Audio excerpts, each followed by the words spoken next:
દાહોદ જિલ્લાના જાલોદમાં આમ આદમી પાર્ટી દ્વારા ડેડિયાપાડાના ધારાસભ્ય ચૈતર વસાવાને ન્યાય મળે તેવી માંગ સાથે જનસમર્થન રેલી યોજાઈ હતી। નર્મદા સેશન કોર્ટ દ્વારા તેમને 7 વર્ષની સજા સંભળાવ્યા બાદ રાજ્યભરમાં વિરોધ કાર્યક્રમો યોજાઈ રહ્યા છે। જાલોદ વિધાનસભા વિસ્તારમાં યોજાયેલી આ રેલીમાં વિવિધ ગામોના આપ કાર્યકર્તાઓ, હોદ્દેદારો, પંચાયત ચૂંટણીના ઉમેદવારો અને મોટી સંખ્યામાં સમર્થકો જોડાયા હતા।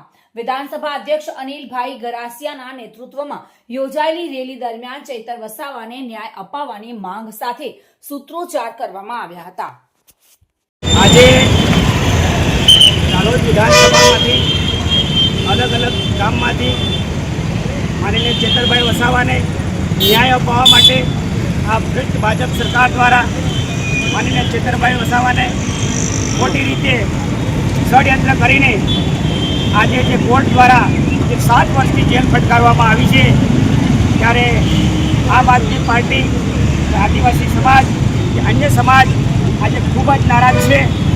આજે ન્યાય અપાવવા માટે ખૂણેથી લોકો સમર્થન આપી રહ્યા છે।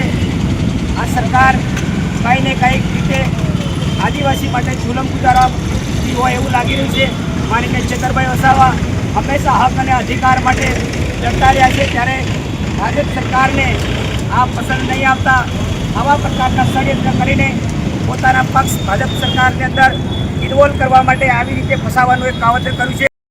કિશોર ડબગર સાથે bureau report, today Gujarati news.